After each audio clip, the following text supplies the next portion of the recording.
આખા ભારતમાં સૌથી લાંબો દરિયા કિનારો અને દરિયા જેટલી ચા પીનારો એ આ ગુજરાતી.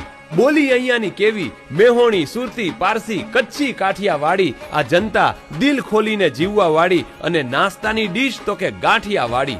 અને ગાંઠિયાની એ રીતે જાળવે છે ગરિમા, સંભારો ખાય ડબલ અને મરચા ફ્રીમાં. ગરબા ફરવામાં નથી પડતા ધીમા, શાકભાજી સાથે જોઈએ કોથમરી ફ્રીમાં. ડાકોરના ઠાકોર અને સૌરાષ્ટ્રના મેળા, પાટણના પટોળા અને રાજકોટના પેડા. એ વાંસળીના સૂર તો કે માધવપુર, હનુમાનજી બિરાજે સાળંગપુર. જોવો હોય જો તમારે ક્લીનેસ્ટ બીચ તો આવો બીચ શિવરાજપુર. જુનાગઢે ઉપરકોટ, અમદાવાદે કાંકરિયા, અભિભૂત થયા જે રાણકી વાવ ફર્યા. અહીંયા ગામે ગામે ઇતિહાસ મળ્યા જ્યારે ઝવેરચંદ મેઘાણી સૌરાષ્ટ્ર ફર્યા. અહીં ડાંગ, પંચમહાલ, સાપુતારા અમારા, જ્યાંથી નીકળે છે કુદરતી દ્રશ્યો તમારા. એ સિંગ ભરૂચની, દાબેલી ભુજની, ડેરી અમારી અમૂલ દૂધની, બટેટા અમારા બનાસકાંઠા, સાબર ડેરી સાબરકાંઠા. મીઠાપુરનું મીઠું જ્યાં કંપની ટાટા, જોઈએ છાશ ખાટી અને ઢોકળા ખાટા.